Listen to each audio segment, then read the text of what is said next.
Hello everyone, আসসালামু আলাইকুম। আশা করছি আপনারা সবাই ভালো আছেন। আলহামদুলিল্লাহ আমরা অনেক ভালো আছি। সকাল সকাল তাসপিল নদীর থেকে কিছু ফুল নিয়ে আসলো। এটাকে আমরা কচুরিপানার ফুল বলে থাকি। তারপর তাসপিল বলল ও খাবার খাবে, তার জন্য ও নিজের হাতে আজ পেঁয়াজ মরিচের ভর্তা বানিয়েছে ভাত দিয়ে খাওয়ার জন্য।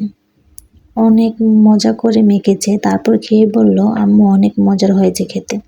তাজপিল ছোটবেলা থেকেই পেঁয়াজ মরিচের ভর্তা খেতে অনেক পছন্দ করে। এখানে দুটো পেঁয়াজ নিল, তারপর শুকনো মরিচের গুঁড়ো নিল, তারপর ধনিয়া পাতা নিল।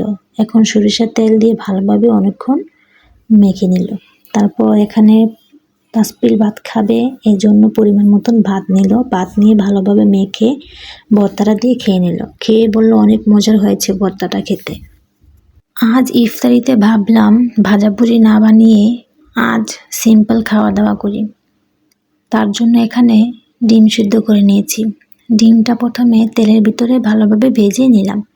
তারপর এখানে অনেকগুলো পেঁয়াজ, তার সাথে টমেটো দিয়ে অনেকক্ষণ ভেজে নিব। এর সাথে আদা রসুন দিয়েও ভেজে নিব, যাতে আদা রসুনের গন্ধটা না থাকে। ভাজা হয়ে গেলে তারপর পরিমাণ মতন অল্প একটু পানি দিব। এখানে হলুদের গুঁড়ো, মরিচের গুঁড়ো, লবণ একসাথে দিয়ে ভালোভাবে মশলাটা কষিয়ে নেব। ভালোভাবে কষানো হয়ে গেলে তারপর ডিমগুলো দিয়ে ভালোভাবে অনেকক্ষণ কষিয়ে নিতে হবে। কষানো হয়ে গেলে পরিমাণ মতন পানি দিব। পানিটা ভালোভাবে জাল করে আসার পর শেষে অনেকগুলো ধনিয়া পাতা দিয়ে নামিয়ে নেব। তাসপিল আবির ডিম ভুনা খেতে অনেক পছন্দ করে। ওদের যদি ডিম ভুনা করে দিই তাহলে ওদের আর কিছু লাগে না। ওরা ডিম ভুনা দিয়ে অনেক মজা করে ভাত খেতে পারে। এই জন্য আজ ডিম ভুনা, তার সাথে মসুরির ডাল রান্না করবে এবং তার সাথে আলু ভর্তা বাগার দিব।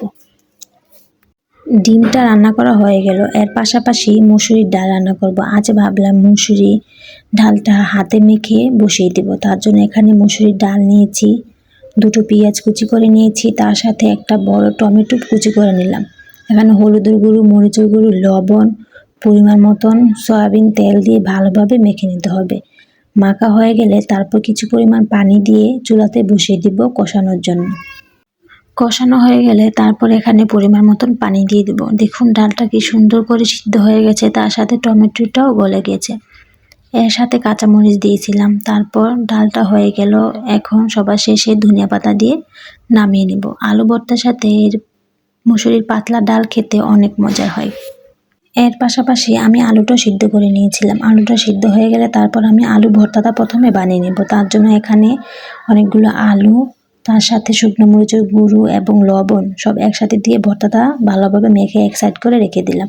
তারপর কড়াইতে পরিমাণ মতন তেল দিলাম, পেঁয়াজ দিলাম, পেঁয়াজটা ভালোভাবে লাল করে ভেজে নিলাম। এখন আলু ভর্তাটা দিয়ে দিব। আলু ভর্তাটা দেওয়ার পর ভালোভাবে পেঁয়াজ আর তেলের সাথে মিশিয়ে নেব। ভালোভাবে মেশানো হয়ে গেলে শেষে কিছু ধনিয়া পাতা দিয়ে নামিয়ে নেব। আলুর ভর্তা বাগার দিয়ে খেলে অনেক মজার হয় খেতে। এর সাথে যদি মসুরির ডাল হয় আর তো কোনো কথাই হয় না। তারপর আমার সব রান্নাবান্না শেষ হয়ে গেল। এখন ইফতারের সময় হয়ে গেল। ইফতারের জন্য শরবত গুলিয়ে নিলাম। তারপর কিছু ফল ফ্রুটও কেটে নিয়েছি।